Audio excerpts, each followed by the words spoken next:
ওর রাজবাড়িতে পঞ্চরত্ন সভার অন্যতম রত্ন গোপালের এক তৈলচিত্রও রয়েছে। এমনই সব দাবি রয়েছে গোপালের রক্ত মাংসের অস্তিত্ব। পার্ট 2। কিন্তু এইসব দাবি কি সত্যি?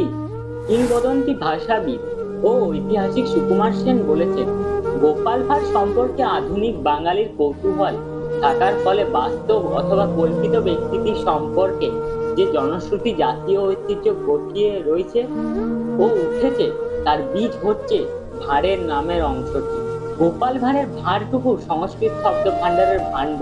জাত মনে করে অনেক গোপালের জাতি নিয়ে নয়, পক্ষের ও বিপক্ষের যুক্তি যাই হোক না কেন, গোপাল ভাঁড় বাঙালি রসিক ও লৌকিক সংস্কৃতিতেও অমলিন হয়ে আছে। এখানে বাস্তব অথবা কল্পিত ব্যক্তি শব্দবন্ধটি খুবই গুরুত্বপূর্ণ। পরিমল গোস্বামীর লেখাতেও পরিষ্কার দাবি করা হয়েছে, গোপালের অস্তিত্বরা গবেষকরা খুঁজে পাননি।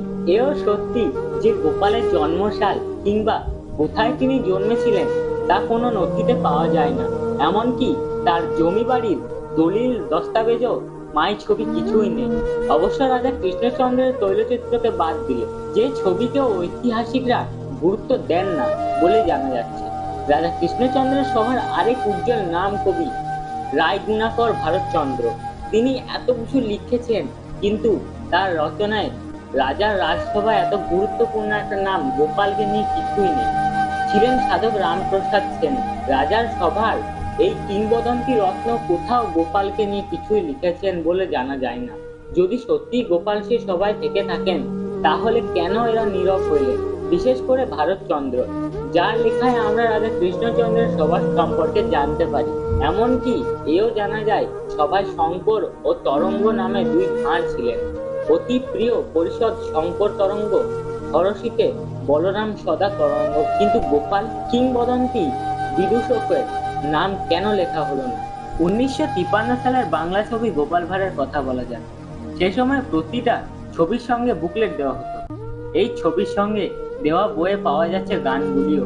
বৈষব আজু গোসাই গোপালকে খোঁচা দিচ্ছেন, কৃষ্ণচন্দ্রের অশেষ দয়া তাই খাচ্ছে সুখে দুধ কলা, ছত্র ছায়া সরে গেলে যাবে শুধু কাঁচ ফল। এই গানের লাইনগুলি লিখেছিলেন বিজন ভট্টাচার্য। তৎকালীন সমাজ এক সাধারণ মানুষের রাজার ঘনিষ্ঠ হয়ে ওঠাকে কি চোখে দেখছে সেটাই বুঝিয়েছেন তিনি। যা পড়তে গিয়ে মনে হয় কৃষ্ণচন্দ্রের কাছে গোপালের বেশি গুরুত্ব পাওয়াতেই ভারতচন্দ্র ঈর্ষাবশত কিছু লেখেননি, এমনটাও তো হতে পারে। যাই হোক, একদিকে নগেন্দ্রনাথের লেখা গোপাল জীবনী, অন্যদিকে নানাবিধ কূটযুক্তি, পাল্লা ভারী কিন্তু দ্বিতীয় দিকেরই। তবে এ কথাও ঠিক, গোপালের অস্তিত্ব সম্পর্কে কোনো নিশ্চিত ধারণা আসা আজও বোধহয় সম্ভব নয়। চারপাশে কুয়াশা, কিন্তু এত কুয়াশার মধ্যে কেবল ঝলমলে রোদ। আসলে গোপালের গল্পগুলো, সেগুলো আসলে সত্যি, কেননা সেই গল্পের ভিতরে আপাত হাস্যরসের আড়ালে লুকিয়ে থাকা জীবন শিক্ষার জোর এত বেশি যে তা যুগের পর যুগ পেরিয়েও টিকে থাকছে। আজও কার্টুন চরিত্র হয়ে ছোটদের আনন্দ দেন গোপাল ভাঁড়।